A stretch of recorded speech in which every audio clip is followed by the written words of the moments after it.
So the discussion is going to be split in two today, with the opportunity for question and answer after we've heard from each panel of speakers in each session. In part two, so later on, what we're going to do is look at the practicalities of testing, piloting, and running a policy idea such as a minimum income guarantee. And I'm delighted that for that, we're joined by Peter Craig from the University of Glasgow, who will give us some pointers on how to run successful pilots. So then from Kat Smith from the University of Strathclyde, who will give some reflections on how innovative policies such as a MIG can succeed, often other times fail, and what helps and hinders that process. I'm delighted that we're joined by two colleagues from the US, so Lisa Gilbert and Kate Garvey, who work in the city of Alexandria in Virginia, who'll talk us through the work that they are doing in a similar income support mechanism. In part one, though, what we're going to do is kick off and discuss the potential benefits and challenges and key issues in running a minimum income guarantee. We'll hear from Abigail Davis and Matt Padley from Loughborough about their work on the minimum income standard, which is close parallels to what we'll be talking about today. We'll hear from my colleague Sharon Wright here at Glasgow, talking about the links between minimum income guarantee and poverty. And after both sessions, we'll have some reflections from Joe Chris from Bath, who've done some really interesting work recently for IPPO, looking at the various pilot schemes that have been kicked off around the basic income and what lessons we might learn from that for a minimum income guarantee here. But first up, it's a great pleasure to introduce Russell Gunston, Head of Programmes and Practice at the Robertson Trust, which funds and supports organisations working to alleviate poverty and trauma in Scotland.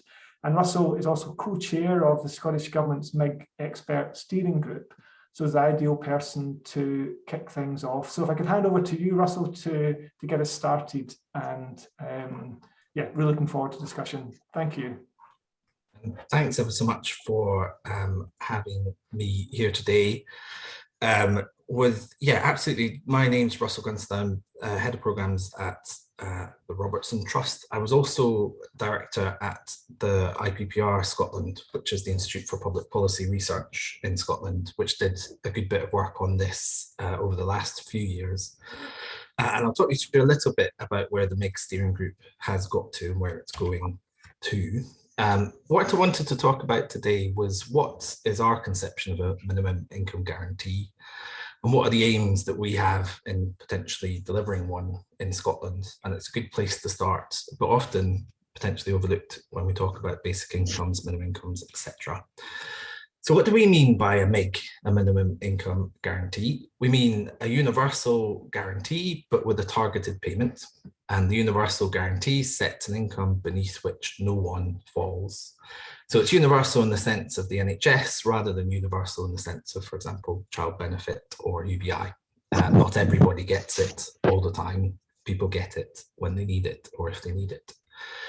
It isn't just social security, so it combines action on costs, for example, through potentially universal basic services, through work, labour market reforms, but also through social security to form that guarantee. And there may be different mixes that you could deliver a MIG through.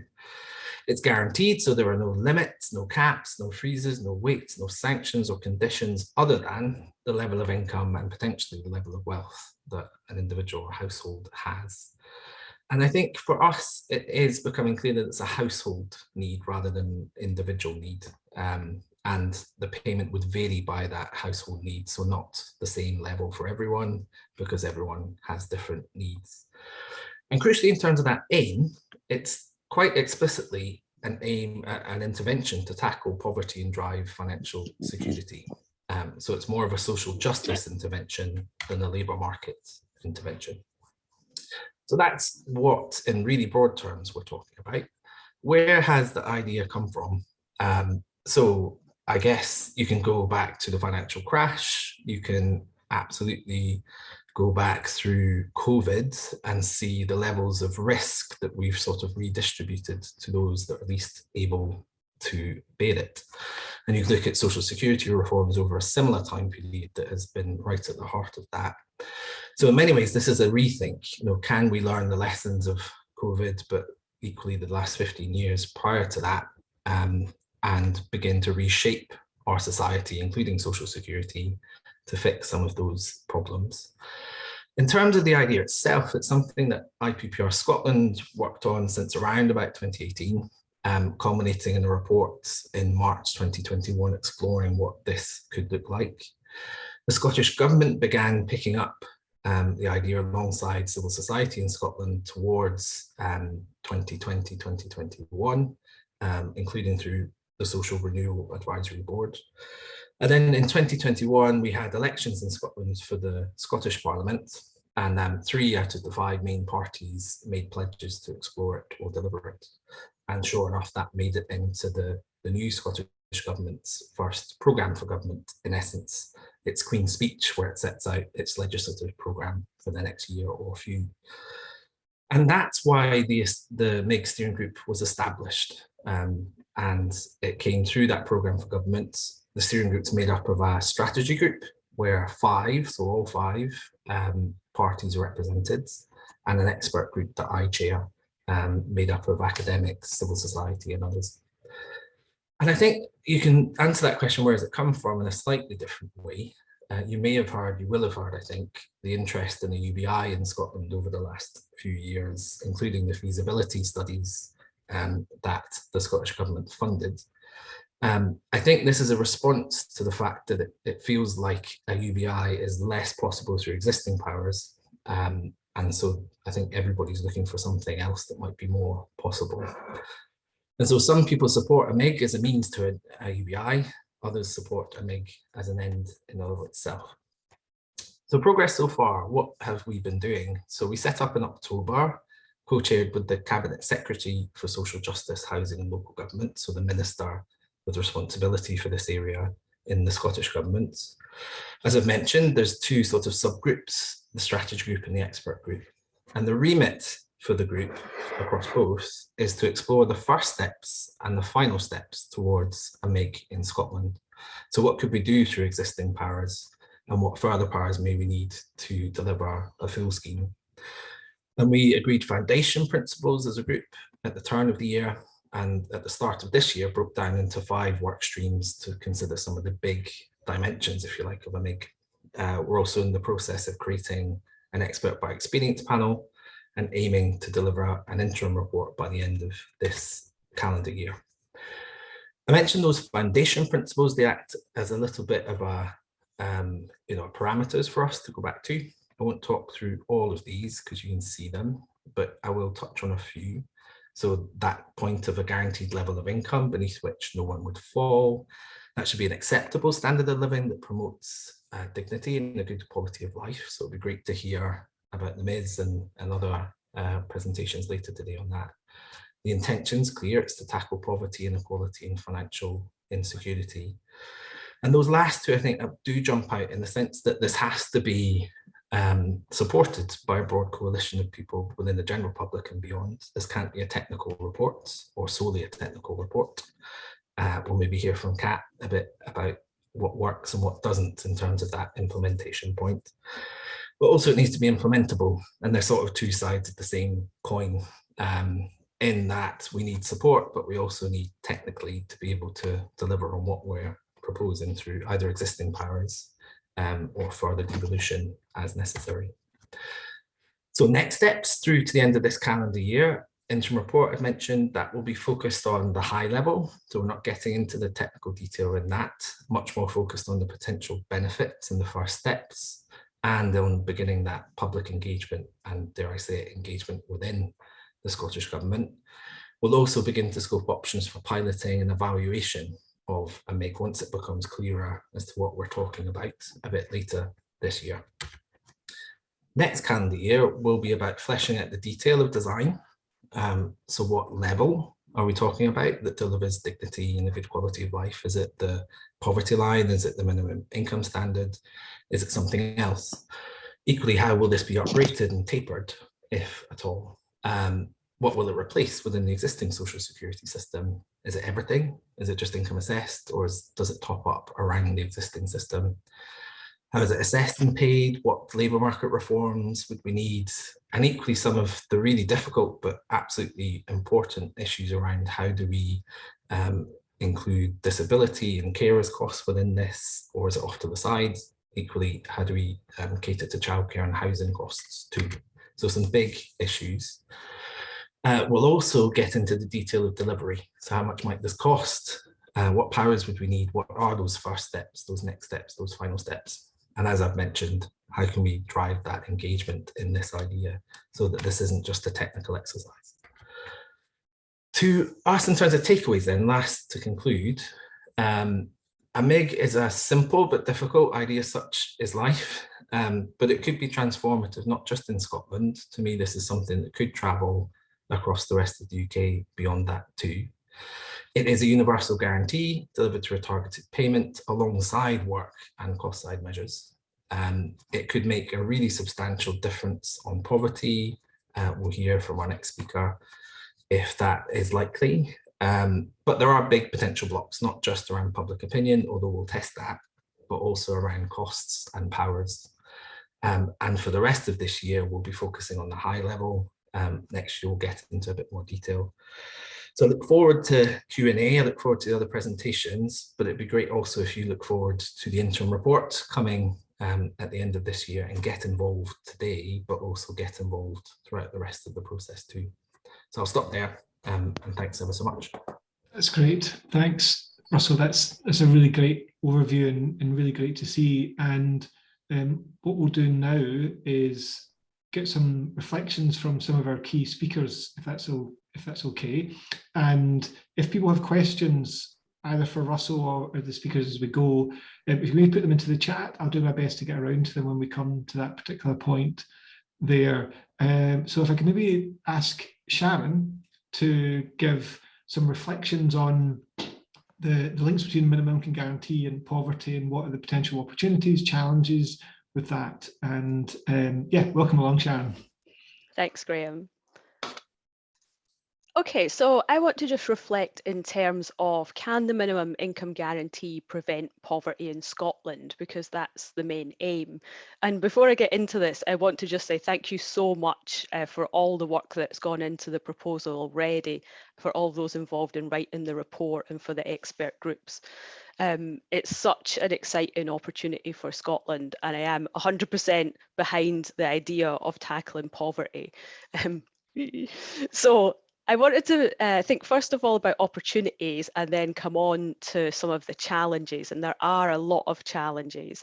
So in terms of opportunities, it is a really exciting time for a radical change. What we've seen so far in Scotland's social security is quite an incremental change that has been anchored in the UK model of doing things. So it hasn't gone very far beyond what already exists. So in the first phase of devolution, 1999 to 2018, the Scottish Parliament took steps to mitigate UK welfare reforms or cuts, particularly in terms of disability, and then also from 2010 onwards to counteract austerity measures.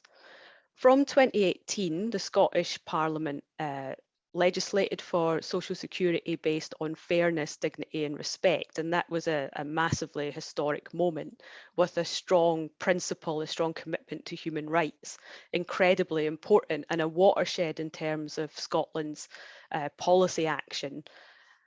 The child payment is a really important part of what the Scottish Parliament has done, particularly in its anti-poverty potential. And it's really good to see that the Scottish child payment has increased since it was first introduced and is set to increase again.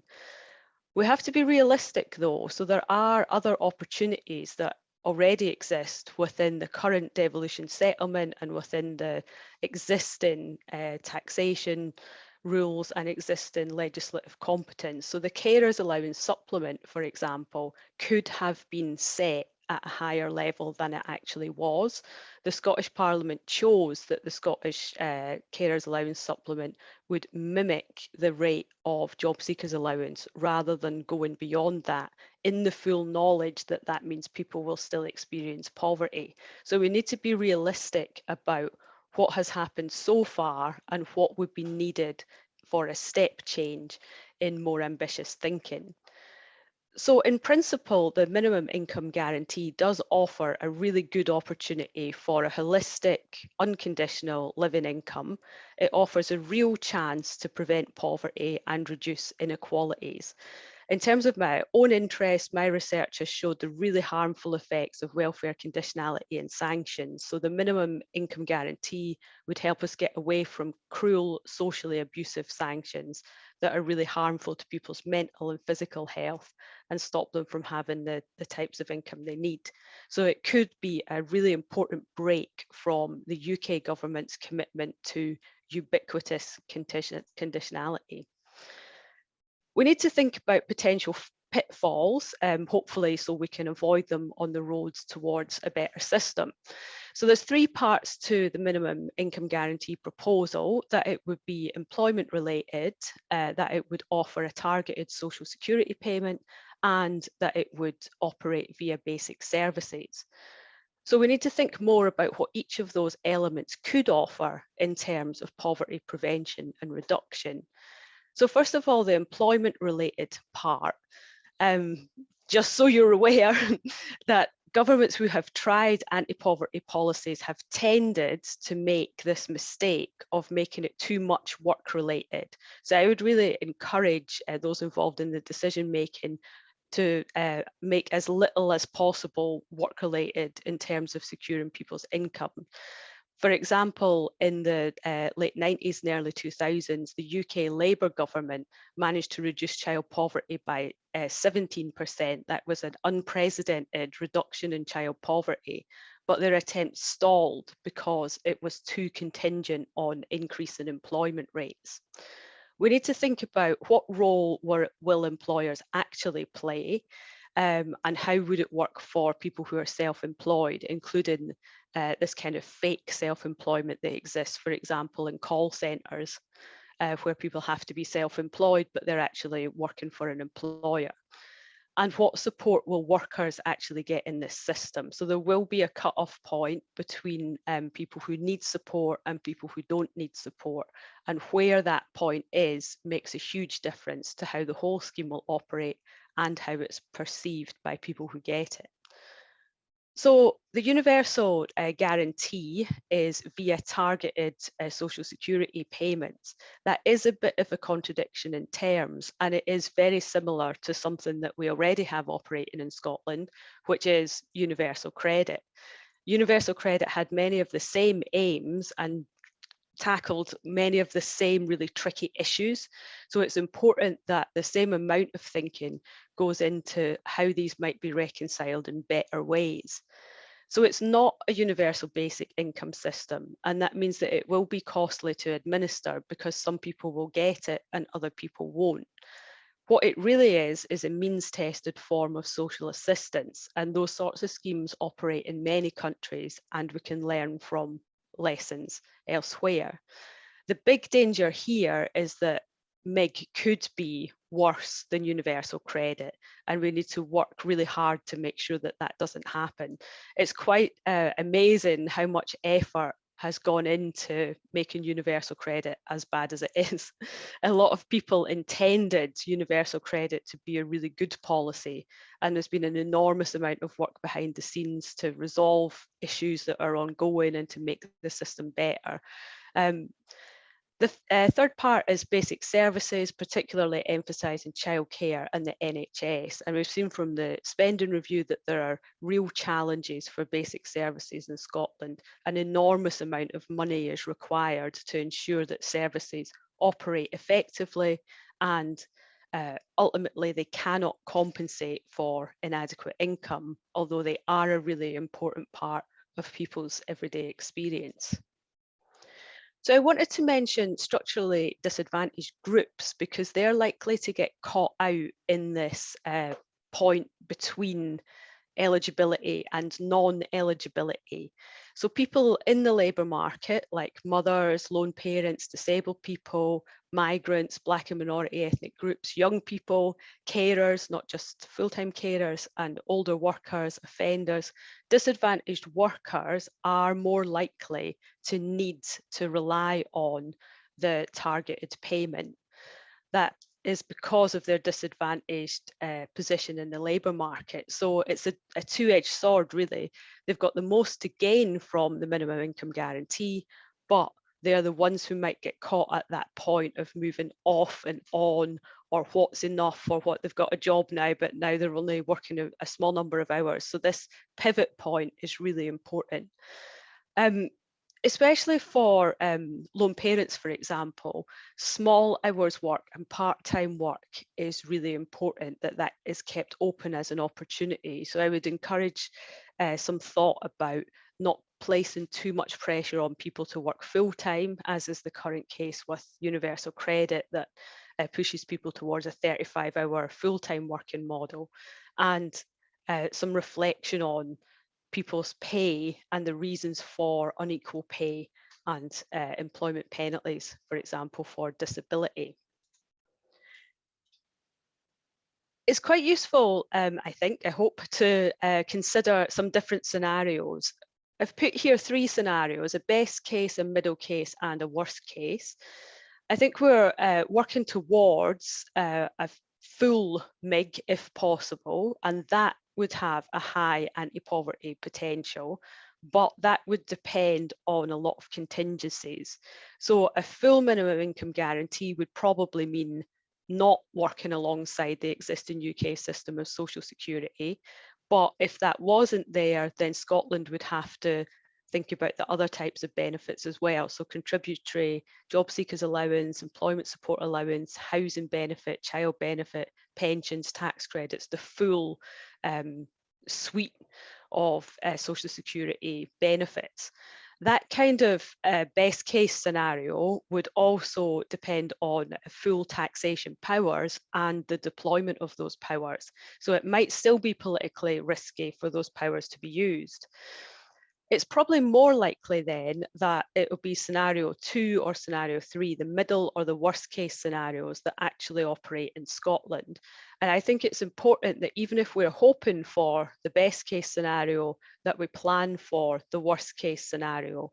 And I think it's likely that it will continue to be universal credit and housing insecurity that go alongside a partial minimum income guarantee. Without full use of new forms of taxation and without any dramatic renegotiation of the devolution settlement. So in those scenarios, there are some risks to be very careful of. So first of all, in terms of universal credit, it's really important that the Scottish Government doesn't lose essential DWP income coming to Scotland. So if the MIG payment was treated as income within universal credit could go down as the minimum income payment goes up, so that the Scottish Government could spend money unnecessarily. It's also important to consider how the benefit cap would really work with MIG. So to have an agreement in place that DWP would not cap the payment. And changes of circumstance are much more frequent than you would expect. So when we think about that point of when are people eligible and when are they not eligible, there's a lot of movement between work, having multiple jobs, 0 hours contracts, flexible work, and there's frequent family change. So for example, half of all lone parents have about a dozen changes of circumstances a year. So that means you could be a lone parent, but then your child might decide to go and live with the other parent, or there are other types of family change going on. So that's a cost, but it's also an important set of decisions about who gets what, when. And deductions are a big area to be very mindful of as well. So at the minute, 44% of universal claimants have deductions to their benefit payment, reducing them by about 20%. A lot of that is money that's going back to DWP and HMRC. So that money, the Scottish Government income could go back to the UK to pay back those government debts. So overall, minimum income guarantee can prevent poverty, but the 3 key things I think are to ensure that it absolutely does offer an adequate income that is secure and that people aren't moving off and on it a lot, and that it's calculated after housing costs, because housing costs are the biggest expense, and that taxation is effective behind it to make it possible.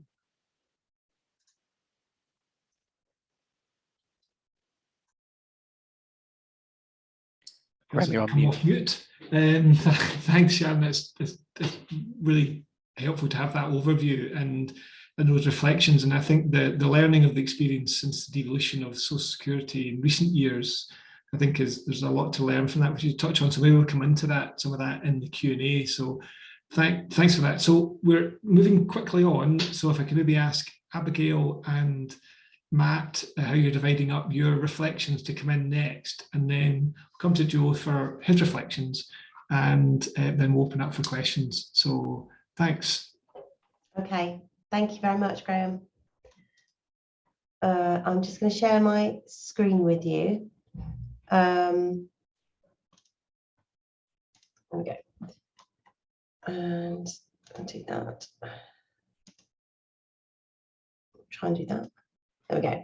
Okay, so I'm Abigail Davis. I'm one of the directors of the Centre for Research in Social Policy, and there my colleagues and I have been looking at doing some research on the minimum income standard for a long time now, 16 years, and it's a way of working out what a dignified life might look like for particular household types.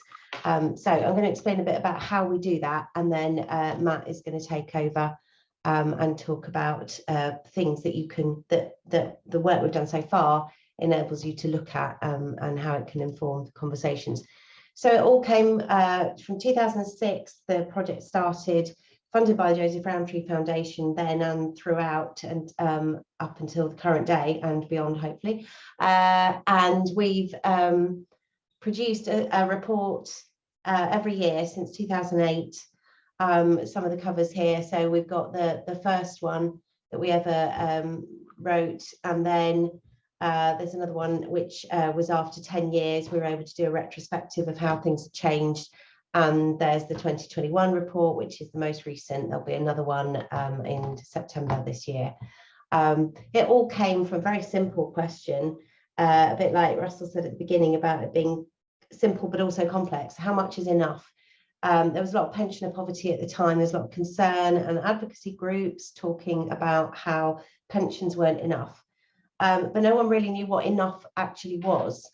And so we came together as a team to look at how we might go about working out what enough is in order to inform these kinds of conversations about child poverty and pensioner poverty and all those different kinds of cases.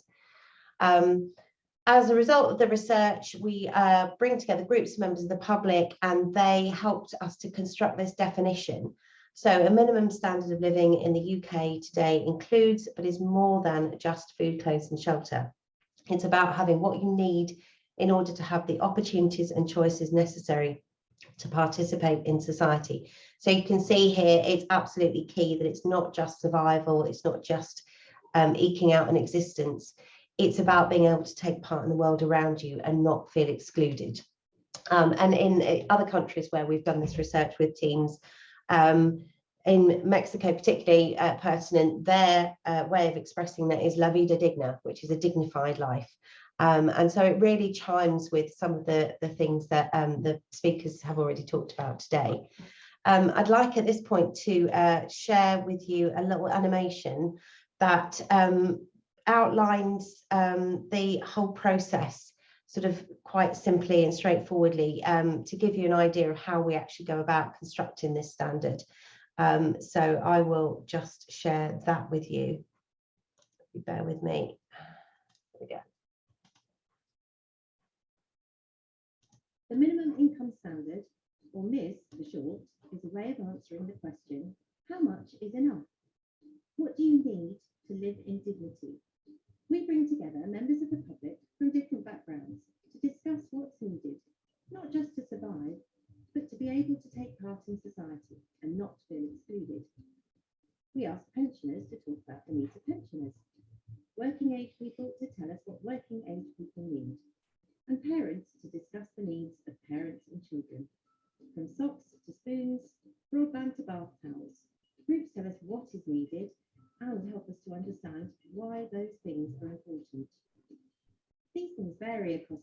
types, but include being able to exercise and spend time with others. Parents groups include swimming lessons for children to give them healthy exercise and an important life skill. Older people need to be able to send birthday cards to friends and family, so some money for postage is included. Working age people need transport to allow them to access employment opportunities. Once we have an agreed list, we price everything up and work out the income required in order to meet the standard. Why is MIS useful? MIS gives us a way of understanding our society.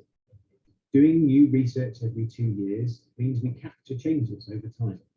It helps us to track how different parts of our society are doing, how many households are able to meet the standard, and who's at risk of falling below it. It has a huge impact on the lives of lots of working people. Since 2011, MIS has informed the setting of the real living wage, which is now paid by more than 7,000 employers in the UK, and recognises that people need to be able to earn enough to have a decent quality of life. Some charities use MIS to decide who most needs their support and how much help to give them. It's been cited in legal cases and helped to show that employment tribunal fees were unfair. Since that decision, thousands more people have had access to justice. MIS has also been adopted around the world as a way of looking at living standards in other countries. MIS tells us what people need in order to live in dignity. And that's important for all of us.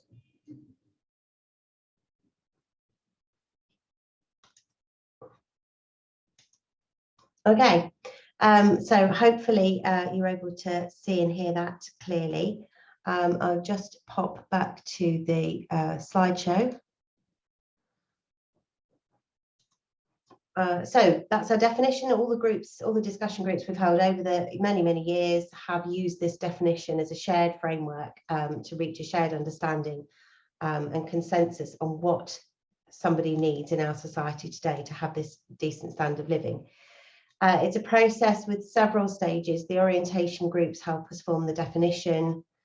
The task groups start from scratch. They start with a blank sheet of paper and develop it into lists of things, goods and services that people in our case study households would need. We do pricing up. We have some expert input from a nutritionist and from a domestic fuel expert to feed into group discussions at the next stage, where everything is checked and any additions or revisions are made.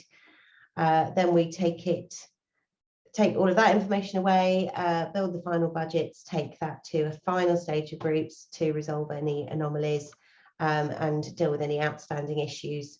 So it's a lengthy process, and it's one that we repeat every 2 years. In between that, we operate by inflation. So what you can see here, all this scribble represents one of our flip charts from a group like this. So we start off by asking the people in the group to tell us what somebody would need. So if they are single working age men, what a single working age man would need in order to meet that standard. We start off with the items themselves, and then we go into the detail of which shops we should price it at, how long it will last, whether the cheapest is okay or whether it needs to be better quality, if so, what kind of quality. We translate all of that into spreadsheets rather, which we format and cost, revise and annotate as we go through the different stages. We're able to combine individuals into 107 different household types. We recost everything in the April of the year that we're about to publish, finalise the budgets, and that's how we do it in an absolute nutshell. And now I'll hand over to Matt for him to take over. Thank you. I guess there's lots of questions about how MIS is useful in thinking about what a minimum income guarantee might be trying to do, the sorts of people it might be trying to help, what it's pinned to, and all those kind of questions that Russell was asking at the start. And I just wanted to kind of talk through how MIS relates to earnings and benefits. This is all based on the numbers from last year, but looking at what a single adult needs in order to reach MIS. So in 2021, a single adult living on their own. Oh, Sorry, That's all right. I did There's always- say I couldn't be trusted. We are, yeah. Worst comes to the worst. We can see the presenter display again, Abby. Oh, I've done that again, have I? It's, yeah. I'm so sorry. Hang on, bear with me. No.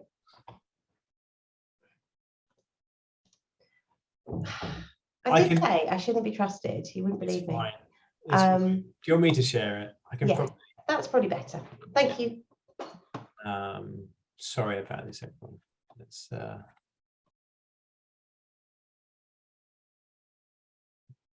we go.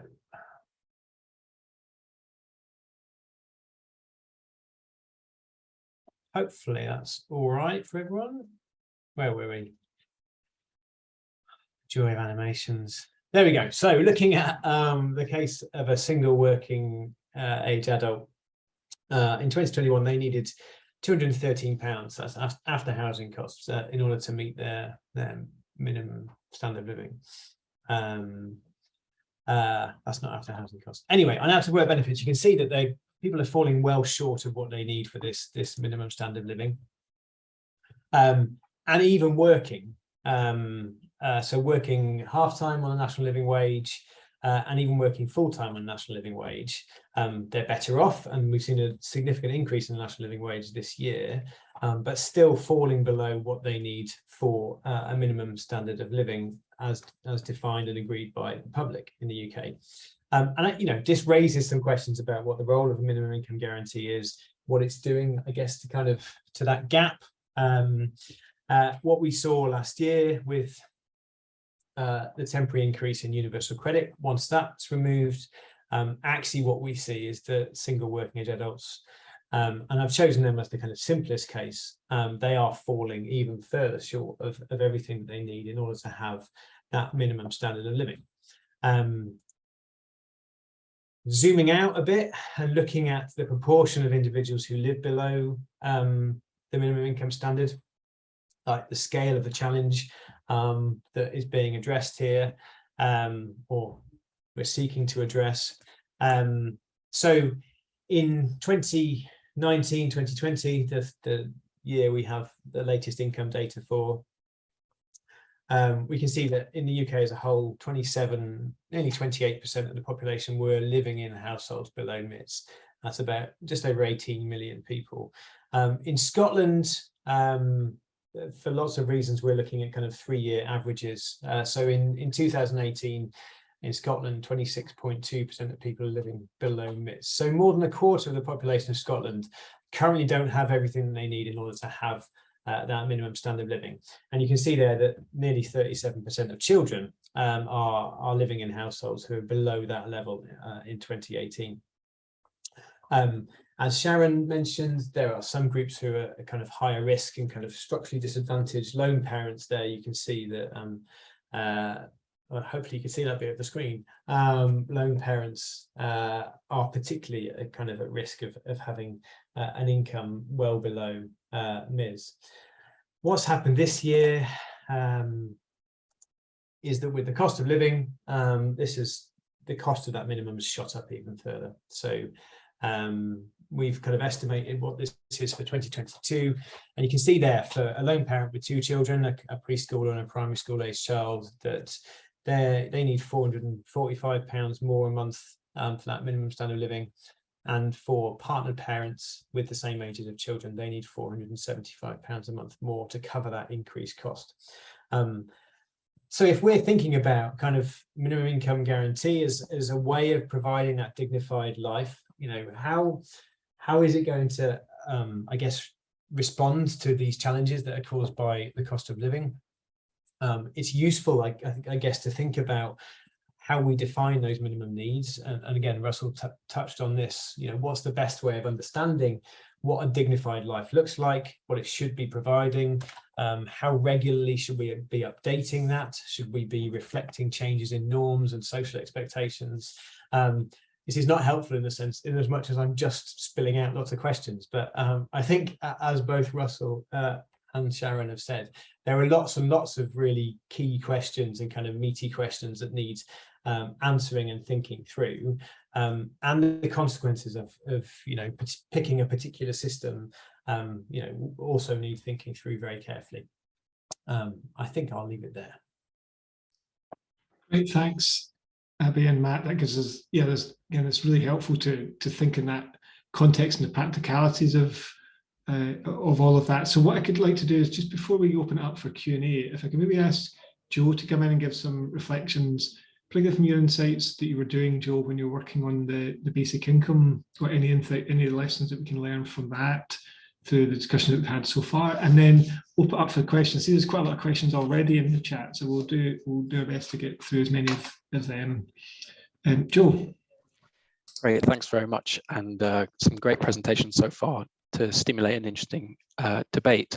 I think what kind of came out from Russell's presentation, and also probably from some of the discussions in the chat I can see as well, is this idea about,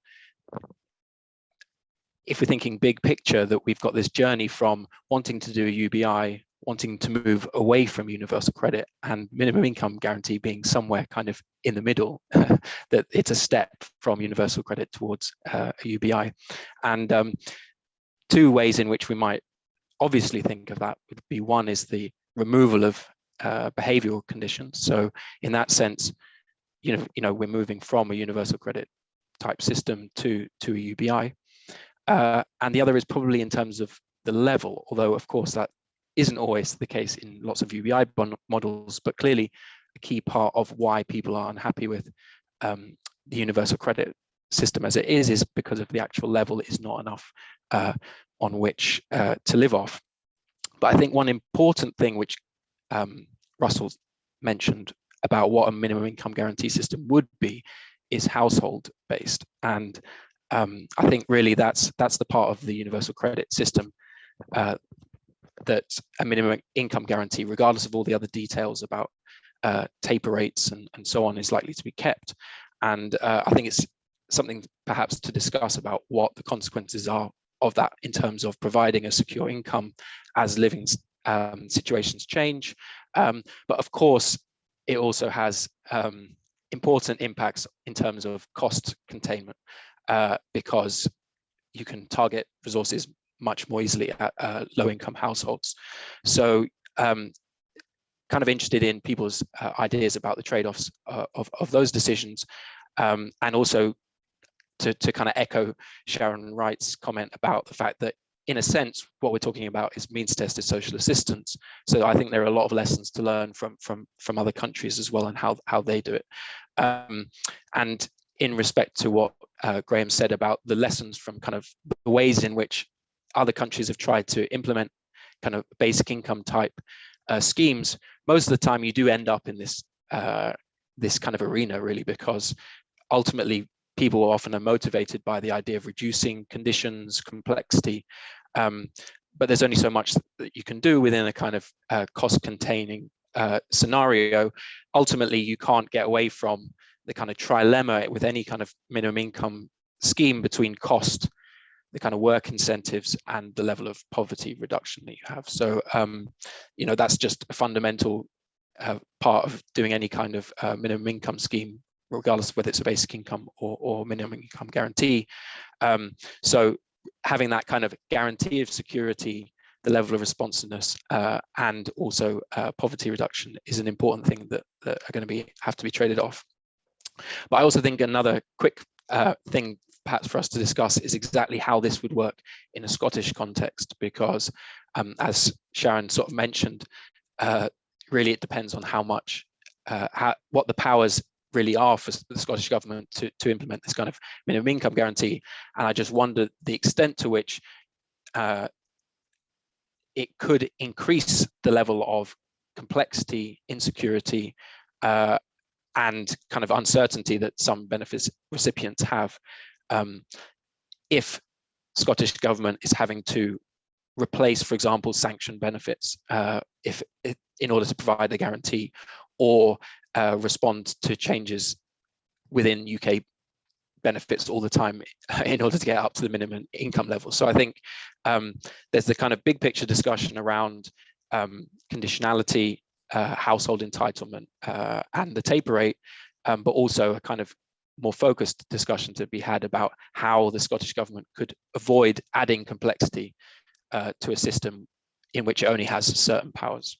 So those were just my thoughts, and I think that there seems like there's quite a lot of enthusiasm for questions in the chat. So great, thanks, Joe. No, and these are really useful reflections, and the point I think around the complexity of that we're in a system that exists in devolution, and Sharon I think was quite helpful in setting out you've got different options around the broader political context, which is aside from the debate we're having here, but you inherit that, and then it's then how you then operationalize that. And you're right, I think there's issues around complexity of it. There's also issues about funding of it and the resilience of that funding when you're doing it at a more local level. By definition, it becomes where you then are not able to pull it across a bigger group. So there are bigger questions in there as well. So maybe what I might do is maybe if we could there's a few questions in there. Maybe ask just to get people to reflect on the universal credit system. But maybe to kick us off, it's possible, Russell, maybe just give you any reflections from you, just broad reflections. And then if people want to put, as I said, their questions in the chat, we'll do our best to come around to them, or put your hand up and I'll try and come to you directly if you feel that you'd like to ask your question in person. But Russell, any quick reflections from you before we get into the detail of the questions? Yeah, I think really fascinating presentations and a lot. I think there's some reassurance in there that there were some questions and thoughts that we had in mind. There's equally as ever things that are brand new, and definitely for us to be thinking through the rest of the process. I think we'll get into it by the looks of the chat in broader questions, but it's really interesting to look at some of the quite practical questions. You know, how could we make steps towards a MIG through the existing UC system? And equally some historical benefits that I know of, but know less about, that sound quite similar to what we're proposing. And I think the only thing on that, I think this is a good principle in life, but old ideas aren't bad ideas. You know, they may well come round and have traction in the current context in the way that they didn't in the past. So yeah, really, really interesting. Can't wait to get into the Q&A. Yeah, so there's a couple of questions around about universal credit and how universal credit might be adjusted or operationalized in a different way, or extended, that could help make a step towards minimum income guarantee. For some, maybe I could get some general reflections from the panelists, and then we could maybe, if somebody in particular who's asked a question wants to come in that, just let me know by putting your hand up. And maybe, given that Sharon, you seem to be the one who've provoked this line of questioning, and maybe if I could come to you first, and maybe then maybe ask Joe and Matt and Ali to maybe extend the reflections there. But if I could come to you first, Sharon, seeing that you've been pinged as being the person to kick off this discussion. Thanks, Graham. Yeah, I typed some answers in there because I was a bit conscious I went a bit over my time when I was talking, so I'm sorry about that. Yeah, so universal credit could actually fulfill a lot of these purposes, and that is what it was intended to do.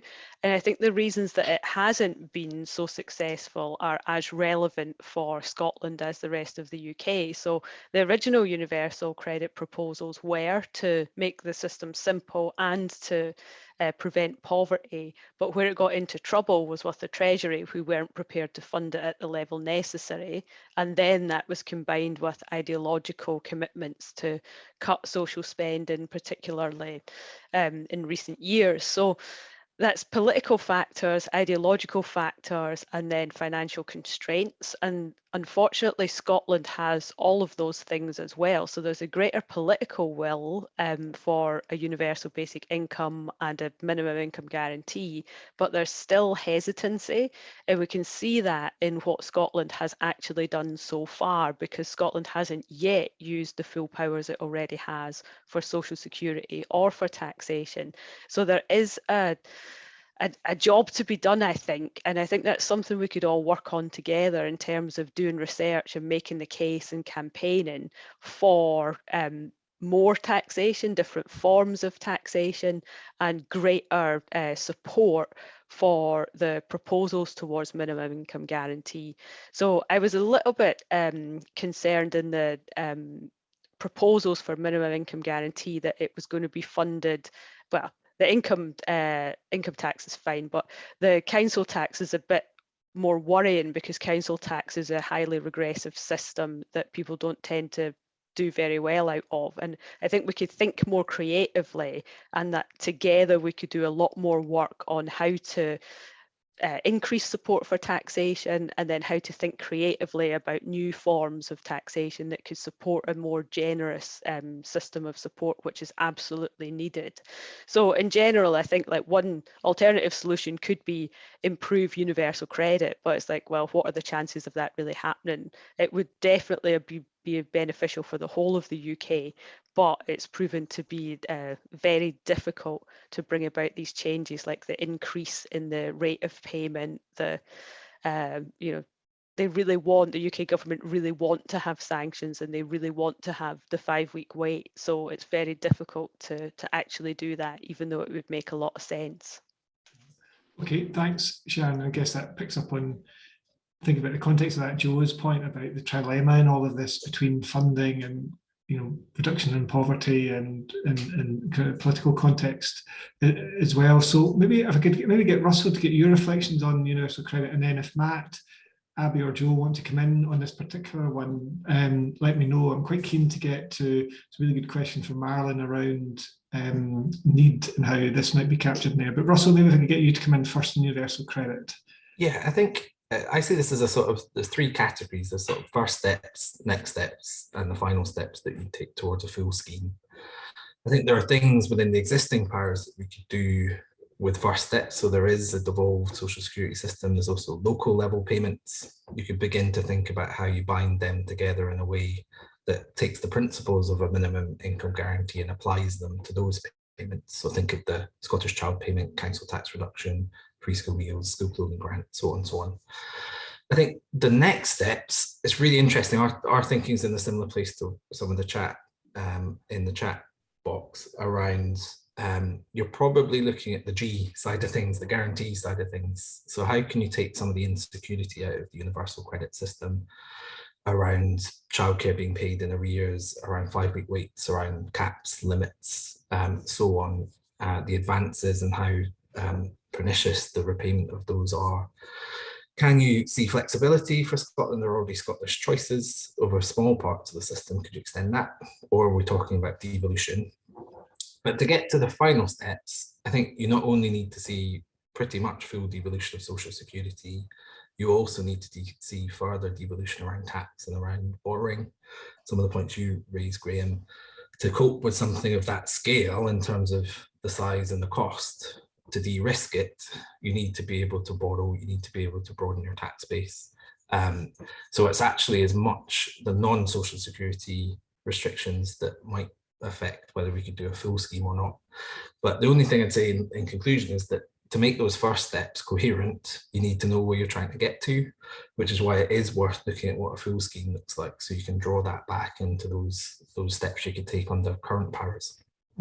No, yeah, and I think it's a really good way of thinking about it, because I think there's a broader point, isn't there, that if you were designing a tax system, you probably wouldn't design the existing tax system we got. If you're designing a social security system, you probably wouldn't design that social security system. If you're designing devolution, you probably wouldn't design devolution in this way either. So, but that's where we are. So thinking about what good looks like, but then, you know, don't make kind of perfection the enemy of the good. If you can think about the steps that you can make, I think is really important.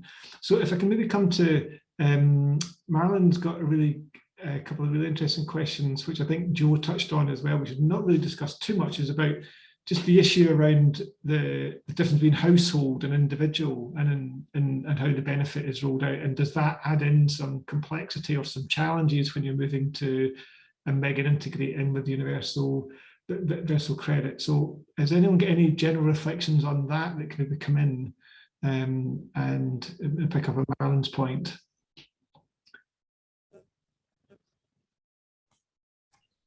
I do, but I just spoke, so yeah. If anyone else wants to come in. I think there's there's definitely something there to be thought about. And one of the things that you've referred to, somebody referred to, is about the changing nature of family composition. And so that can really add a huge complexity if there's relationship breakdown. And obviously that is even more kind of complex and difficult if there's any element of sort of domestic violence or anything like that as well. So I think that that would be a good way to sort of to return to something that used to happen. You know, child benefit, one of the big saviours for child benefit was that it was paid to the mother, and sometimes that was just an enormous benefit, for want of a better word, to two mothers. And research has shown that often in the intrafamilial sort of distribution, it is the mothers that are kind of protecting the needs of the children and making sure that resources are sort of ring fenced for them. I mean, not to, you know, make too sweeping a generalization, but there is stuff out there that's showing this, and we've seen quite a lot of it in the work that colleagues at CRISP have done with low-income families. So I do think that's a really key thing to think about, and that could be quite a positive step in the right direction to go that way. Yeah. Can I Matt, yeah. I mean, I think there's a distinction to be made between how we are assessing need and how we're assessing how a minimum income guarantee could meet that need, and about the kind of technicalities of how that is distributed. So certainly when we're thinking about needs, it kind of makes sense to think about those as a household rather than individual, I think. I think that's what I think. But the kind of technicalities of how you distribute those payments are kind of linking very much into what Abby was saying and Marian's question in the chat box as well, I think. So yeah, that's really important. Yes, I think there's a big issue in there to think about. I want to ask a specific question to Sharon about the supplementary benefit. Stephen Campbell's got a question in it there, largely because I would actually like to know what it was as well. So Sharon, you just talk us through what it was and how might it be relevant for learning in this context. Yeah, so this was a point made by Paul Spicker in the chat. So supplementary benefit was the precursor, to universal credit, going long back. So it was a means-tested social assistance benefit run by the UK government, and it carried on sort of during the Conservative years. It was a means-tested benefit, but it aimed to eradicate poverty. So it did a very similar job to what we're talking about here, but it was called a benefit rather than a guarantee, and it included additional payments for disabled people and lone parents. So it was later reformed into income support, and then income support was rolled into universal credit. So if you go back, it's the sort of it's related, it's in there, but the important thing about it was that it had the same aims, it just did it in a slightly different way. Mm-hmm. Okay, no, that's great. That's really helpful. Well, I'm conscious of time, and we'll move to part two in a second. What I'd say is, if people have got questions, then I'm sure I will, speaking on behalf of the panelists there, I'm sure they'll be happy to type in any answers to questions. So if you want to fire some questions at Matt, Abby, Sharon and Joe and Russell in the meantime, while we're moving into the next, please do that. And panelists, if you could maybe respond, that would be absolutely fantastic. And what I was going to do was, because I'm conscious that we get 2 hours here and it's quite a long time for people to be sitting in front of a screen. So I was going to suggest if we would just take a 3 or 4 minute break and start back again here at 5 minutes past, just to let the next set of panelists to get ready to kick off and give people a chance to stretch your legs or put the kettle on quickly. We'll see you back at 5 minutes past. Can I just thank, though, Russell, Matt, Abby, Sharon, Joe for that great set of presentations and lots of things to think about and really constructive comments and all of that. So let's take 2 or 3 minutes and start back here at 3:05. Okay, see you in a second. What we're going to do now is to move to the second part, where we're really interested to start to think about how you start to think through implementing a pilot experiment, new idea such as a Megan. So what we're going to do here is going to hear from some speakers who we're not going to talk so much about a minimum income guarantee in itself so much, but talk about the principles about how you might want to road test and take forward these ideas to see about the success you're going to get. So I'm delighted, first up, as I mentioned before, we're going to have Peter Craig. So Peter, could you give us some reflections on the whole idea around piloting and some key top tips for us as we start to try and think our way through this? Thanks very much, Graham.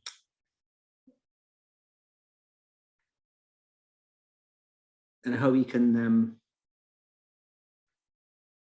all see my screen now. So I'm going to make some fairly general remarks about what we can learn from policy pilots, and they're fairly general because one of the main points that I want to make is that to capitalize on the advantages of a policy pilot, the pilot of the intervention and the evaluation should be co-designed to avoid the way you roll out the prototype intervention from precluding some or possibly most of the good evaluation options. I'll be speaking at a fairly high level of generality because we don't know yet what the design of a minimum income guarantee would be in the form in which it would be piloted. And until we do know that, then the details of the optimum design of an evaluation wouldn't be possible to be decided. So some fairly general points about what we can learn from policy pilots that I hope will be applicable to a pilot of a minimum income guarantee. So fortunately, we're not the first people to be thinking about a policy pilot. They've been reasonably widely used in policy making, both in the UK and in other countries. And about 20 years ago now, the Cabinet Office decided to do a review of what had been learned from these policy pilots. They came up with this report. It makes 27 recommendations, which still seem to me to be very sensible ones. I've tried to distill them into a small number, about 10 general points that are potentially relevant to learning from a pilot of a minimum income guarantee. So I'll run through these briefly and then suggest 4 key things I think we need to think about in relation to a pilot, specifically of a minimum income guarantee. So what does this report recommend on the basis of its review of the experience of using pilots? Well, first of all, that they're potentially very valuable, that they do cost money and they do take time, so they defer the implementation of the policy that you're trying to test out. But often that's a price worth paying because of the way a pilot can reduce the risk of wasting much greater resources on policies that then turn out to be either ineffective or unimplementable. So pilots are a good value, potentially very good value, and they're especially useful when the policy is pretty innovative, when it's a big break from what's gone before, so that there are significant uncertainties about the optimum design of the policy, its likely impact, whether it's feasible, and so on. But the design of a pilot should take account of what's already known. It's very unlikely that any government nowadays thinking about the redesign of a social assistance scheme would be treading an entirely new path. Lots is already known, but there will be remaining uncertainties about the optimum delivery and the impact of the policy, and deciding what are the key uncertainties that the pilot needs to test out is a key part of the design of the pilot. Another point that I think is important that's made in this report is that, as I've said, the focus should be on nailing down these uncertainties. The pilot should be undertaken in a spirit of experimentation. It shouldn't be used as a way of glossing decisions that have already been made or just demonstrating how serious you are about doing things well. A pilot is an experiment. It's a way of answering questions. It's not just a way of marketing a policy that's already been decided. Another key consideration, and one actually that's not always fulfilled, is that if you're going to do a pilot, then it should be allowed to run its course. Most of the value of a pilot is squandered if it's terminated early, or if the policy is rolled out before the results are known. And there is a bit of a history in relation to things like the minimum income guarantee schemes, the minimum income policies in Canada, where quite ambitious pilots were started, but then terminated partway through, and people are still arguing about the results. The early termination means that you don't get a clear signal about whether the policy is effective or implementable. So you're going to do a pilot, make sure it runs its course. On the conduct of the pilot, it's important, this review concluded that you have a reasonable degree of clarity of purpose, and in particular whether the key uncertainties are about the feasibility of delivering the new policy or about its effectiveness in one or more domains. Being clear about what the purpose of the pilot is, whether it's both of these, one of these domains or both of them, is it very important to getting the design right. Answering questions about feasibility requires a different design than answering questions about effectiveness, but it's likely that there'll be questions in both of these domains. It's important for the authority that the results of the pilot carry, that the pilot itself is independent, and this requires strong governance. Independence isn't just a state of mind, it requires strong practical supports to be maintained. And the ways of doing this include things like having a published protocol out there in advance of doing the pilot, having an independent steering committee, having a clear commitment from the start to publish findings, and so on and so forth. You know, governments in the UK do not have a brilliant record in terms of the openness with which they conduct research on their own policies. Any evaluation of a pilot is very likely to require a mixture of methods. Because of the things I've already mentioned, you're likely to be interested in both the feasibility of delivering the new policy and its effectiveness. It's important to remember that the way the pilot intervention is designed and delivered will have a very strong influence on the range of methods that can be used to measure impact. So it's important that the policy and the evaluation is co-designed, as I've already said, rather than the policy being decided and then the evaluation design being tacked on afterwards. And then the pilot should be seen as only the first step in the continuing process of gathering evidence about the delivery and impact of the new policy. There'll be lots of questions about the policy that can only be answered once it's up and running at scale. A pilot can answer lots of questions, but not necessarily every question you want to answer about its long-term impact and what its impact would be if it's implemented on a national scale rather than on a more restricted scale as part of a pilot. And then finally, there are ethical issues around experimenting. If the pilot's being implemented on a small scale, then there will be people who are directly exposed compared to people who are not exposed.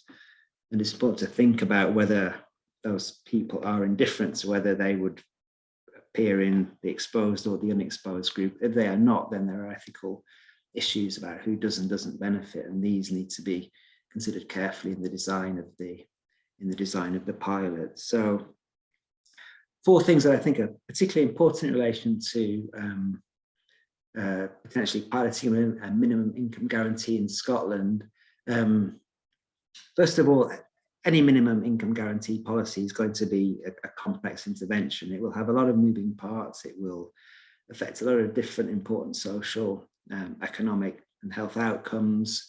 And therefore, a mixture of methods is almost certain to be needed to measure both impacts and to understand the processes of change that lead to those impacts. So there will be a degree of complexity to the design of any evaluation, but there is a well-established framework for thinking about complex interventions widely used in health research, and that identifies a lot of considerations that would also be relevant to any pilot of the minimum income guarantee, and I'll provide a reference to that framework on my last slide. So think of the minimum income guarantee as a complex intervention, not a simple one. And second, as I've already said, it's important to design the pilot and the evaluation jointly to avoid inadvertently closing down potentially valuable evaluation options. Be realistic about the questions that the pilot can and can't answer. In particular, avoid over-elaboration. Comparing a new policy like minimum income guarantee against what's already in place is one thing, but a design that's got sufficient power to do that will probably not have enough power to evaluate the relative effectiveness of lots of variants of the new policy. So if you want to look at the different variants, you will need a much larger, more elaborate study, and that brings a host of additional problems with it. So avoid over elaboration if at all possible. As I've already said, it's unlikely that a pilot will be able to answer every question that people want to ask about the new policy. Lots of the effects are probably not feasible to directly observe, given the scale and duration of any conceivable pilot.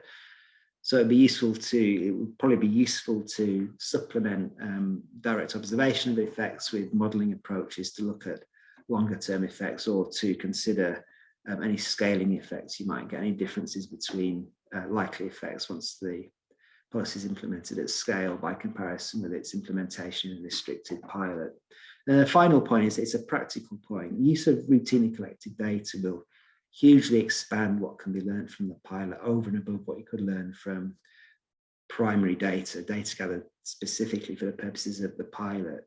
There's lots of this data collected by agencies who'd be involved in delivering a minimum income guarantee, but that's not to say that that data is available for research purposes as things stand. Negotiating access can be a very long process, and it needs to start early, but having good streamlined access to routinely collected data on both people's incomes under the new policy by comparison with their incomes under existing arrangements, and on the outcomes that you want to achieve from the new policy, using that kind of data will mean that you have a wealth of evaluation opportunities that just won't be there if you have to gather all the data from scratch. So to have an effective pilot, try and get access to this data and begin the process of negotiating access early. So that's my final point. A couple of references if we're making these slides available to participants afterwards. So thanks for your attention. That's great, thanks Peter. And I think, yeah, a number of points that you make there I think are really important, and it'll be good to get Joe's reflections on this too, around the experience around the work on the basic income pilots, like how they deal with the practical issues that you raised there about trying to do an all singing, all dancing pilot versus actually can you do individual elements to help you make that progress. So we'll get really good to get Joe's thoughts at the end of this. So if we may turn to Kat now to give some of your reflections, Kat, as an expert in good policy making, but I guess an expert in bad policy making as well, perhaps not in your broad sense. You've seen the best and the worst in many ways. So we're really good to get your reflections about what makes this a success and what sometimes can get in the way. So over to you, Kat. Great, thanks, and thanks for the invitation. Can you see the slide okay? Yep, yes, thanks. Perfect. Okay, yeah, so as Graham said, I'm just gonna I'm reflecting on what I've seen in the broad public health field in terms of policies that have succeeded and policies that have been less successful, and thinking about what the lessons might be for a minimum income guarantee. So first of all, then I probably need to say something about what we mean by successful policies, or what I mean. So obviously one way that we think about success in policy terms, and I think it's probably the dominant way in public health and perhaps in research settings, is thinking about whether the policy achieves or seems likely to achieve the intended outcomes, and perhaps also whether it's cost effective. So that kind of evidence of likely impact or actual impact. But in order to have those impacts, the policy also needs to get through a difficult, challenging policy process where a lot of different things can throw it off track. So it needs to be deemed feasible and attractive enough to pass through any necessary legislative stages. For it to be deemed feasible and attractive enough, then it probably needs to have media coverage that's sufficiently positive for it to look kind of attractive enough, or at least not be kind of lambasted by persistently negative media coverage. And it also needs to achieve wider stakeholder and public buy-in. So members of the public probably need to be broadly on side, or at least there needs to be evidence that they're likely to be persuaded to come on side. And then key stakeholders who've got to implement the policy also need to be brought in. So a policy can't really succeed unless you've got those things lined up, or it's unusual if it succeeds and one of those things is lacking, I think. One of the areas that I often like to look at in terms of successes is tobacco control. Because if you look back at the situation that public health people researching in this area were drawing attention to the harms caused by tobacco were encountering even into the late 80s, early 90s, it was a massively different context from what we've got today. So many tobacco control policies have been implemented in that time successfully, and rates of smoking have dropped really substantially in that period. So I just sort of taking a step back and not looking at any one individual tobacco control policy, but looking at how and why this happens, how the UK in particular, and Scotland has in recent years been kind of leading the way, how that happened or why that happened. A few key factors I think emerge across different policies. So one is the important role that advocacy played. So looking early on in the late 60s, early 70s, I think policymakers realised that unless they had an organisation leading advocacy on this issue, it was going to be quite difficult to move forward. So they played an important role in setting up and initially funding ASH, Action on Smoking and Health. Now, they've not been the only organisation that's played an important role here. Cancer Research UK, British Heart Foundation, many charities have got interested in this tobacco control area. What I really noticed when I moved into researching in this area was the really strong relationships between different advocacy organisations and researchers working on this topic and policymakers. So ongoing conversations, evidence that was informed by an awareness of advocacy and policy needs, but advocacy that was also strongly evidence informed. So that kind of strong advocacy coalition, but also with organisations leading it that had that strategic understanding of the policymaking process and an eye to what local communities and members of the public think and who are the key stakeholders and so on. Also, what happened in tobacco control. So initially there was a kind of sort of cleavage between a lot of the public health research was talking about the health impacts of smoking and the unhealthy consequences of smoking. Some of that was translating it into costs for the NHS and so on. But on the other side, the tobacco industry was mounting a lot of its arguments based on the claims about the economic impact of the tobacco industry and claiming a positive economic story that I think was making it quite difficult to achieve progress. So that it was different types of evidence, one focusing on economics, one focusing on health, different policy audiences for those different kinds of evidence. So one talking to kind of Treasury, finance ministers and so on, and the other talking to health actors. And that way I kind of led to a bit of an impasse.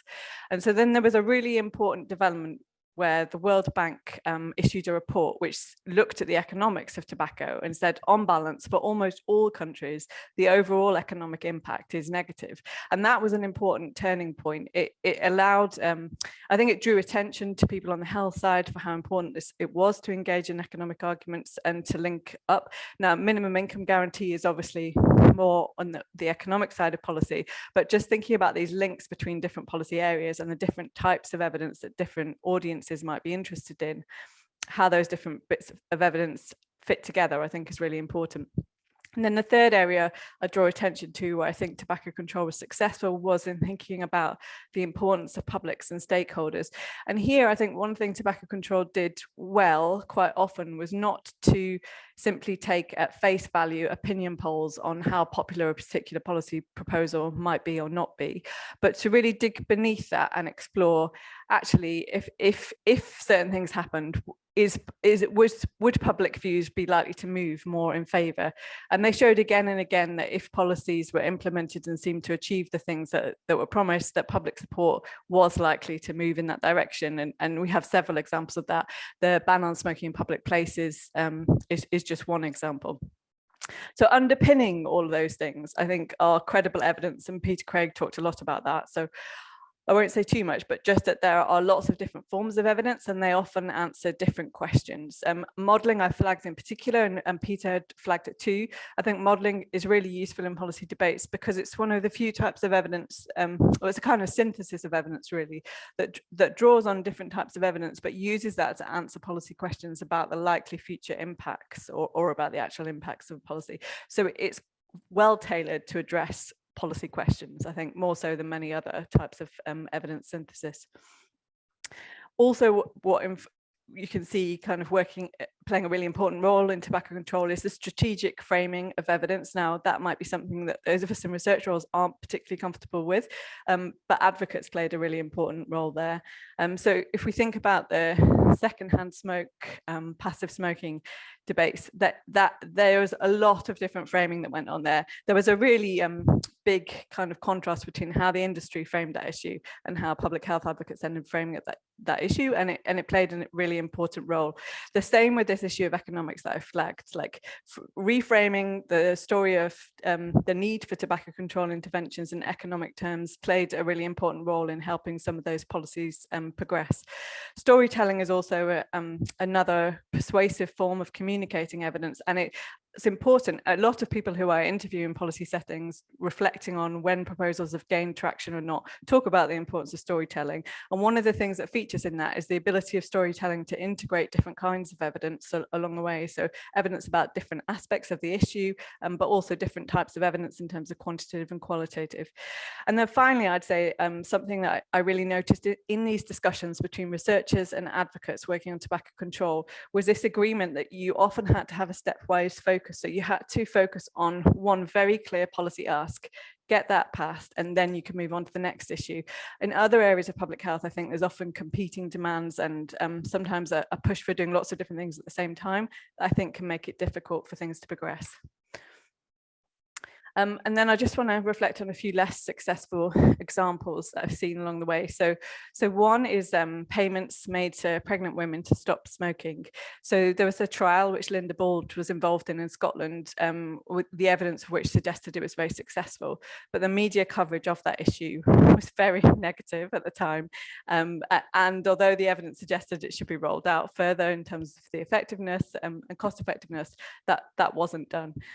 There's been countless research studies that I've encountered over the years that are looking at support for people trying to get back into employment, that emphasize things like providing tailored, flexible support to meet the needs of individual people rather than kind of one-size-fits-all approaches are more successful. So if somebody needs a new set of clothes, or they need a lift to get there, or they need kind of a bit of a preparation interview, then be flexible and offer those things. So we keep, and also there's lots of evidence there that talks about the importance of dignity and so on, and yet we continue to have policy measures implemented that don't fit with that. As Sharon said, there's been a shift in Scotland, and that's really positive to see. But then if I take another Scottish example, there was a public health supplement that was a tax, an innovative health tax that was implemented, and it was for retailers that sold alcohol and tobacco, large retailers selling alcohol and tobacco. Now, in many ways, this was a successful policy. So it was fairly easy to implement. It raised almost exactly the amount of money that was predicted to raise, but it was only implemented for a short period and then it was dropped. And I think what we saw there in that example, it was a lot of negative lobbying from the large retailers that were affected, but also there was a lack of a public health advocacy coalition to support that. So this tax, although it was called a public health supplement, had actually been implemented by people on the finance, economic side of policy. They hadn't really engaged with people in public health, so they didn't have that support community to push back on things like negative media stories. So what might this all mean for proposals to introduce minimum income guarantee in Scotland? So I think evidence of the actual or likely impacts are only one part of a complex jigsaw that inform likely success or failure. There will be lobbying and political pushback against the minimum income guarantee. I mean, we've already seen some of that, and there will be negative media coverage and competing external events. And that's been a bigger issue in the last few years with COVID, I think, for many policy proposals. Therefore, it's crucial to ensure that there is an advocacy coalition working to support the proposal if people want it to pass, to balance negative coverage, to push back on negative claims, and that advocacy coalition is informed and well connected to research evidence. It's essential as part of this to understand what public views are and to do that in an in-depth way. So not just opinion polls, but to understand what lies beneath that and whether public views would be likely to shift if things were framed in a different way or played out in a different way, or if the policy was designed in a slightly different way. Policy frames are a weapon of advocacy, and those of us on the research side may find that uncomfortable, but I think we have to be honest about that and have conversations about things like framing and storytelling and how that interacts with research evidence. And then in terms of thinking about ways in which different kinds of evidence get synthesized into useful formats for policy audiences, storytelling and modeling, but two very different ways of synthesizing, but are both likely to be essential communication tools. And it's partly because they're capable of synthesizing diverse evidence and partly because they can speak to different policy questions. Okay, thank you very much. I hope that was useful. It's brilliant. No, that was really helpful. And I think seeing the lessons from a lot of the, arguably where we've been more innovative in Scotland in the public health space and thinking about change over recent years. And but that wasn't easy, as you talked about. It's been a long journey on that. And I think there's lots of really interesting reflections there for minimum income guarantee, but also broader, ambitious, bold reforms about how you build that coalition and how you bring people together to do that. So that's absolutely fascinating. And we'll come around to pick up some of those later. So delighted just in our final kind of formal presentation is to hand over to Kate Garvey and Lisa Gilbert from, as we mentioned, from City Alexandra in Virginia, to give us your reflections on working through what you're doing with your guaranteed income pilot, and any lessons that you think from your experiences of actually doing this that might be quite useful for the conversations we're having here in the UK. So over to you. Is it Kate, are you going to go first? I am. Thanks so much, and appreciate very much being included in this conversation, as you all have been doing such amazing work. And we're going to talk to you about a small pilot that we're still working to implement. So we feel really honored to be in the space with the rest of the speakers. And I've realized my presentation is not working right, but I hope everybody can live with it as it is. So we are in Alexandria, Virginia, and we are going to talk to you about a small guaranteed income pilot that we are implementing. From our perspective, what we conceive of as the guaranteed income pilot, we are giving monthly cash payments directly to individuals. We are requiring no activities, nothing related to the receipt of the payments. Which is very different, as we'll talk about throughout our work on this, is how this is different from our current benefit structure within our country and what we are required to implement as the public provider of this benefits. We see, and this is, we're hearing from you all in terms of implementation and feasibility. I know this next element is probably one of the most challenging, and that is we see this as a supplemental to the current benefit structure that exists in our country. We are not saying we're trading one for the other at this time during this pilot process, and that it's critical for individuals not to believe that we will be taking away benefits. And again, we'll talk about the necessity for waivers and other things for people to be eligible for this benefit. The flexibility, independence, and choice, where individuals are able to use these dollars as they see fit. There are no limitations, no expectations for how people decide to spend the money. And within, I'll say, in the US, there are so many different narratives about individuals with low incomes and the sense of who should receive money, who is somebody who deserving poor, and things like this. So these are some of the things we're trying to fight against in the implementation of this pilot. And then finally, really looking at this as an equity tool as we see the disproportionate impact of poverty and other social determinants of health within our country, and how does having this income availability impact that. I'm going to try to get the screen straight, because I don't know if everybody can actually read the small print. Is it possible to read this as is? Yeah, it's fine for me. Yes. Okay, all right, very good. I'm sorry about that. So the question, if you knew Alexandria, Virginia, you would know that it is a wealthy community, and we really have a tale of two cities in Alexandria. The median household income has increased by 11%, is $129,000. So we see that the wealthy are getting wealthier within our city. However, the poor have seen no no advancement. So we see the poverty rate stagnating since 2013. And so we see really, and many other factors impacting the possibility that low-income residents can remain in our city, quite frankly, as we have Amazon and a large university coming in near to the community and great demand related to housing and other things. So we see pressures that really could create a community that is entirely wealthy. And this is another factor driving our desire to make this pilot possible. We see, as I stated, in terms of disproportionality, but absolute overrepresentation of Alexandrians of color in who are living in poverty, who are homeless, and are in low-paying jobs. One driver for us was the pandemic, and through COVID, we did a lot of different interventions to try to address food insecurity, housing insecurity, and all other elements within our community.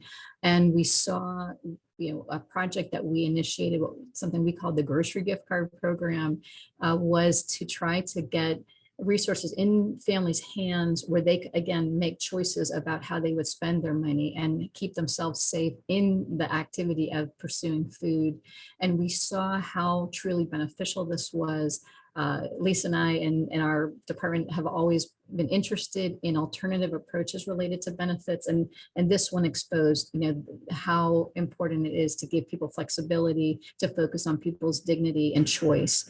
So this was a piece for us, a window into how this could be possible, as well as we gained credibility with our elected officials with how we implemented the program. So in terms of socializing the concept of this is something that's of value, and it gets results that most people are looking for. And just some of these are things we're definitely speaking to the choir on these next couple bullets, but just, really, we do feel strongly that the GI does address economic mobility. It does deal with the things that really keep inequities alive.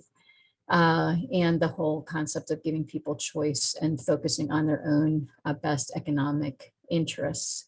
And really supporting what we believe is critical in moving from poverty to economic mobility and stability, really seeing economic success, the power and autonomy, and also feeling valued in the community. That was another element that we found during the pandemic, where individuals felt as if the city sees what I'm going through and is trying to give me tools and other things to survive in very difficult circumstances.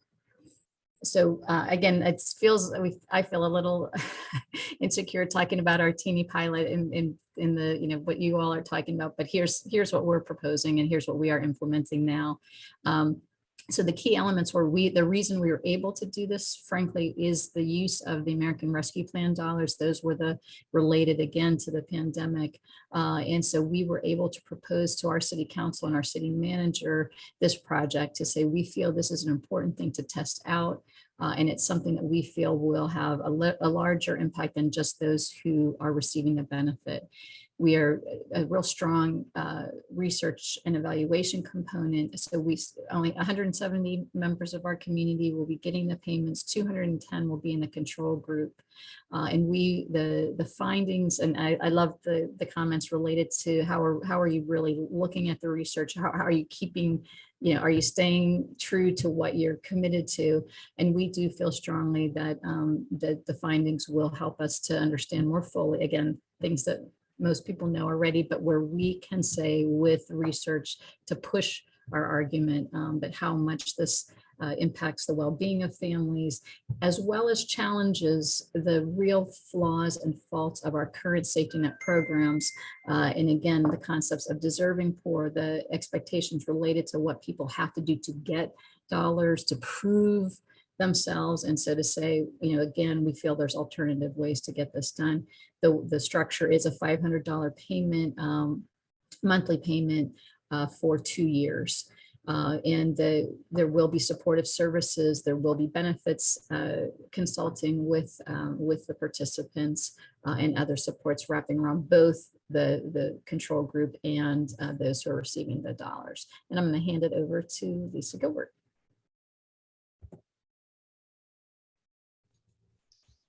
Hi, I'm Lisa Gilbert, Director for the Center for Economic Support in the City of Alexandria. Thank you for having us here today. I'm going to talk a little bit about our research and evaluation of this project.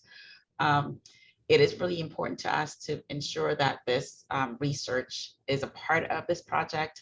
We want to be able to show our policymakers and our public the impact of the guaranteed income on our key indicators, and our indicators are around well-being, physical and mental health, the labor market participation, and financial capacity. And there's specific questions, questions that are developed by a community, as well as questions that other projects around the country are using to really determine sort of the impact. The research itself will be approved by the Institutional Review Board, for making sure that it's ethical and credible. And it's a mixed method research. It will have both interviews and surveys that will be conducted at various intervals throughout the 2-year project. The data will be analyzed and shared with the community. There will be a formal report presented to the community, as well as there will be a presentation done to the community. Very much a part of this whole process has been community involvement. So again, we want to keep it with the research and as well as throughout the project. Next slide, Kate. Sorry. Okay, next slide. I'm trying. It's not moving far. There we go. Okay. Here are key influences of the impact we have. Really, it's about, we've had some coordination with we consulted with our racial equity officer in the city to make sure that it aligns with our priorities. Our city has a priority of racial equity. We want to make sure this project has all the elements that we really have, those elements of respect and dignity. A part of the project, it looked at how we currently provide services and the lessons we'll learn along the way and what we can implement as we go through the 2 years.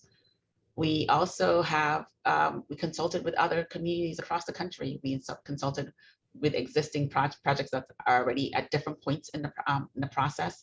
Many were at the beginning stage like we were, many were at completed, and many were sort of in the middle. And we wanted to know their lessons learned and learn from that, as well as some of the methods in which they go about getting some of the waivers that they received. Kate mentioned about the waivers that we pursued for the existing benefits. We are for food security, housing security. Those are waivers. We don't want it. This is designed to be in conjunction with the existing benefits, and we don't want our participants to somehow lose these benefits. We want them to continue to receive these benefits, and so we pursue these waivers. We have a waiver for our food security. We have a waiver for childcare. So that way that this benefit would not do that. We also received support and guidance from lots of our partners throughout in the city. We have our nonprofit partners. We also have foundational partners that are helping us be able to fundraise for some of those parts of the pilot that we cannot use federal dollars for. And we are working with a cohort of other pilots around the country that are in the Mayors for Guaranteed Income Coalition. And we also partner with the learning institution in the area, Howard University, the School of Social Work. We did a small pilot to find out like what potential participants, what questions they would have, how we would market this kind of project to them, to get some feedback. And we worked with Howard University to look at the data that we collected from that small pilot to be able to design this project. So our project is designed with community input as well from providers, existing providers, and from potential participants in the pilot. We are working with the Federal Reserve Bank, looking at their tools. They have a tool in which we can automate our benefits counseling. We can put in if someone receives a particular benefit, and we'll know based on the waivers we have whether or not that the payment that they receive will impact their benefits. We want them to make informed decisions, so we're providing as much information as possible upfront.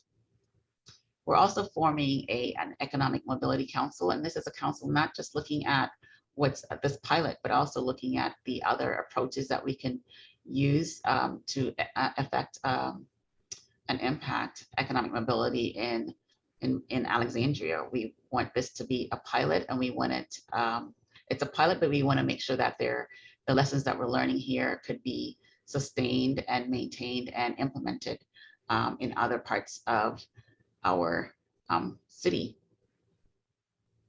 Here's what we desired outcomes are. And we know that these outcomes are possible because there are projects out there that have achieved these outcomes. Financial security, the ability to pay their bills and meet their everyday needs, pay rent, the housing stability, food security, be able to go to the grocery store and buy healthy foods, mental and physical health and well-being. We really are focused on what change this would be. We know that for some, I think Stockton in the California pilot, one of the things that came out from that was that people felt they spent more time with family, felt healthier. They were able to engage in physical activities, had more time to think through the different things that they want to do, their goals that they want to achieve, and really set a path. They were able to increase their ability to work, whether it's to gain more employment or training, or to gain jobs that paid more. So they were able to take risk, and we're hoping that these are the same outcomes that we have in our community. All right, do we have any questions? Great, excellent. Well, thank you so much, Lisa and Kate. And it's fascinating to see what you're doing. I could sense all the academics on the call when you started talking about your control groups and being able to test. I could just sense everyone just eyeing you jealously about from an experimental point of view and what you're doing. So it'd be actually really good to follow up with you on that. But just before coming to the questions, I can maybe just ask Joe to give some quick reflections, because Joe, you did a big review into the pilots, etc., for the International Public Policy Observatory into basic income. But any quick reflections on that and what you've heard and what might be then useful for a minimum income guarantee? Yeah, so I think probably one of the first things to say is that at least within the so-called basic income experiments, you often have people testing things that on another day would be called minimum income guarantees, right? And I think there's really two models with which people try and do these basic income pilots. One is as a kind of unconditional cash transfer, which is targeted at particular groups, and you test what what happens with that. Or it's this minimum income guarantee. You give it, in the Ontario case, that's much more what it was. It was providing a minimum income guarantee and it being tapered away, as people earn more, kind of thing. So I think there are a lot of lessons that can be learned from kind of studying what the so-called basic income experiments have found and applying that to minimum income guarantee. And I think one thing probably worth saying first up is that I think there's quite a checkered history of these basic income experiments. I think both in terms of the ability to produce robust results, and also the policy impact. Often these experiments have fallen a little bit short, I'd say. And just to turn first on the robust results, I think Peter Craig kind of touched on one thing that a lot of the experiments have struggled with, which is over elaboration. So too many different interventions for too many different people, which means that when you're trying to find out what exactly has happened, especially with quite small sample sizes, you're really struggling to find any significant results. So I think that's one thing in terms of one lesson certainly that we drew from looking at all the different basic income experiments that's important. Also, in lots of these cases, political events happen that are difficult to avoid. So some of them have been cancelled. In some of the experiments, government policy changed midway through so that the control group was affected in a different way. So trying to filter out what's happened is really difficult. In Finland, for example, letters were accidentally sent out to participants that implied that the work requirements were still there. So some people are kind of questioning whether they really knew it was unconditional. So all of these things can really hamper the kind of robust results that you might get. But I think really the kind of interesting failure in some sense of the UBI experiments has been lack of policy impact. In a sense, most of these experiments have not led to kind of tangible policy reforms that we might hope to see. And I think one conclusion we came to in terms of why that is to problematize why these pilots are happening even in the first place. And I think the kind of model that Peter Craig kind of gave us in the first presentation is almost not really what's been happening, because it's not road testing a policy that these governments can actually introduce themselves. Usually it's more of a kind of an attempt to win over people to the idea that a policy like this could work, which obviously is less likely to lead to the policy being implemented afterwards. And I think taking the position from the Scottish government's perspective, they might want to consider, if they want to achieve policy impact with the pilot, or they want to maximize the likelihood of policy impact, that they make sure to test something that they could feasibly implement themselves, rather than something that, in a sense, is trying to persuade others that this is a good idea, or to test whether this is a good idea for others to be able to implement, because that's obviously a much more difficult task, trying to persuade other people that have the tax raising powers and the benefit provision powers to be able to actually act on this.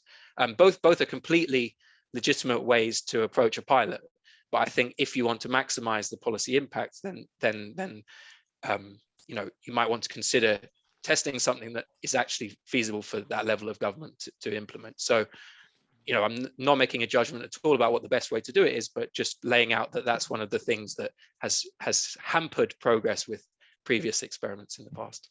Yeah, no, and it's a great point, Joe. And I think it gets into the stuff that I think Sharon was talking about in the first part about within the devolution context, and I guess there's the politics of pilots as well. So there's the politics of the policy, and there's politics of the pilots, and then there's politics of, as Kat was talking about the coalition of the willing to support this, and some of that's really important and really positive, but some of it can be negative as well if it spills over into wider debates about who does what, and how pragmatic and practical it is, and that's really important. So we've got a few minutes for some questions. As I thought when you were speaking, Kate and Lisa, and everyone was fascinated by what you were saying and what you're doing, there's some particular questions around for you there, just around the question about how you got the kind of political buy-in for it, which I think is quite important, as we just heard from there. But then also some things about what happens when this ends. So concerns about piloting things on people might kind of sound good to us as kind of academics and researchers in this, but actually when you're talking about real people in this, what happens when the pilot ends? How do you continue to support people or change? So any reflections about what you have planned in Alexandria? Yeah, and this is a concern for sure for our electeds about this project and some others that we have proposed, and that that we're really putting forth some things that they believe will be very beneficial, but the cliff that will be created when it's gone is of concern for all of us. And so we have talked about what are other supports that can be put in place, and recognizing how long it takes to get things implemented. Our hope is that we can negotiate some things locally, but continue our advocacy on the federal level about shifting how benefits are delivered currently. But it is of concern, and as Lisa I think alluded to before too, is trying to have as much upfront information for people to know this is a short-term project. Our work is to make it more permanent, but that there's no commitment beyond the 2 years, and that to be very realistic about that. And our hope is that we're building and supporting individuals to gain greater ground financially, so there's not such a dramatic impact. But it is certainly a concern of ours, and we want to have informed consent and informed decision-making throughout the entire process. Lisa, I don't know if you want to say anything more about that piece. just say that, like Kate said, we're exploring other methods and approaches to not creating a cliff. We are looking at ways to, whether it's baby bonds or other ways to be able to extend and kind of have the economic stability, keep that going, as well as generational impact. So, and in looking locally, looking at what we're learning from this pilot locally, we have resources locally. So we're looking at how we do our rental assistance programs, the funds that we have available for that. How can we make that more impactful with what we're learning? So it's not just being able to impact the federal policies, but local policies, as well as the state policies in terms of how the state implement their resources. Yeah, you almost have as complex a government system as we do. So we try to make everything hard. But you know, the other piece too with the political support, we were fortunate. It was interesting to talk about the changes in administration or political viewpoints. But when we began this, there was someone who was an absolute advocate for this type of approach, and who was really showing great flexibility, who granted us what's called procedural or policy authority related to the not counting the benefit against someone's eligibility. That person, that leader has since left, but we have been able to maintain that piece. And I did see one of the questions was, are there any things that were not included? And unfortunately, yes, on the federal level, the SNAP benefit, which is it used to be called food stamps, is not it's not waiver eligible. And so that's very destructive from our perspective. And we really are participating with others to advocate for changing that, because without that waiver, it really has a lot of people having to make that decision. Do I go for this benefit and potentially lose my eligibility for that? So, but I will say on the political side and locally, we built support because we demonstrated the effectiveness of the other projects that we did. And we also are fortunate that we have a progressive leadership group within our city. So we're very, very fortunate in that regard.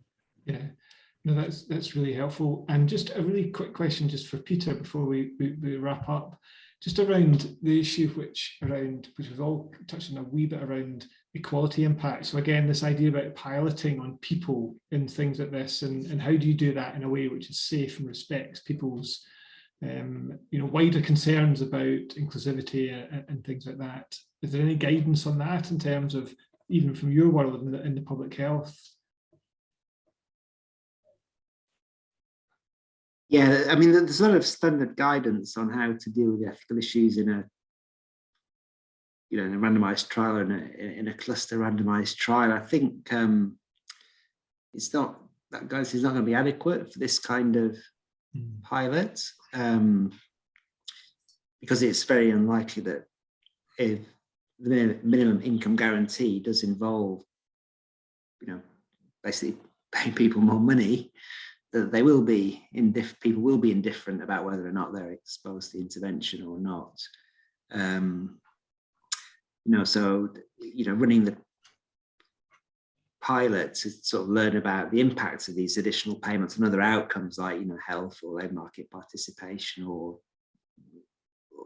other forms of participation wouldn't necessarily be eligible, because they wouldn't necessarily be the key benefits from the point of view of participants. So I think the only way around that is to do, I think, very careful consultation in advance about what people would find acceptable and whether they would see the uncertainties around benefits in those domains as being sufficient to encourage them to take part in a trial in which they didn't know which end of the stick they would ultimately get. But I do think the ethics are really quite a knotty problem. Yeah. If you want to do a proper experiment, and it may ultimately mean that you can't do the ideal experiment from the point of view of identifying impacts because of these ethical constraints, and that again would suggest that you would need to combine methods which involve directly observing outcomes with modeling approaches, to fill in some of the gaps. So that's a very waffly way of saying I don't really know how you would solve the problem, but it is a knotty one, and it would take quite a lot of work to arrive at a solution that's both ethical and will deliver the evidence that you need. No, it's a thorny one, it's a difficult one. Well, I'm conscious of time, and we've had a great couple of hours discussing this. We've covered a lot of ground, from the principles around the minimum income guarantee, but also got into some really, I think, important issues around the importance of design and being careful about how you navigate that through. Also, I think there's a really important point about not forgetting lessons from the past and what insights we can gain from things that have been implemented before. And I think the discussions there around pilots are really interesting in the principles around what we would do and think about operationalizing that. I think Kat's contribution as well really helpful, thinking about the wider context in which this sits. So building the support network around it in terms of key policy people, key academics, key researchers that can help provide the evidence base, but also the wider momentum behind policy change, if that's what you're trying to achieve, but also thinking about some of the practical thorny issues around funding and implementation of this. We've seen that already this week with some quite interesting numbers in the spending review about gaps between amount of money being committed for Social Security and the amount of funding that's there, and the ability to raise tax or to borrow from that gets into big questions quite quickly around all of this. So lots of us to pick up on and lots of work to follow up on, and we'll be writing a summary of the event and sharing that around, and really keen to continue this conversation. And I know that Russell and the work that they're doing in the steering group will really value the wider networks and input into their work going forward. And it's great work they're doing, and please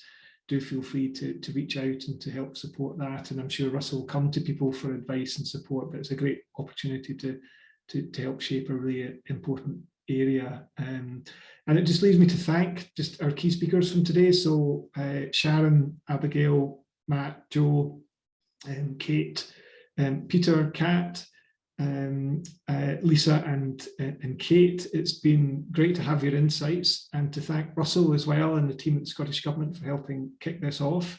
The team at the wider IPPO, so Aidan and Linda, for helping set this up. As I said, we're going to be putting this out so you can watch it back or share it with colleagues if you'd like. We'll be writing a summary of it, and then we'll be chatting about what we do next to keep this agenda going forward. I'm conscious those of us who are fortunate enough to have a long weekend for the Jubilee, then I hope the sun shines on you, whatever you're doing, and I hope you have a lovely weekend and look forward to seeing everybody soon. Thank you very much for joining us. Bye for now.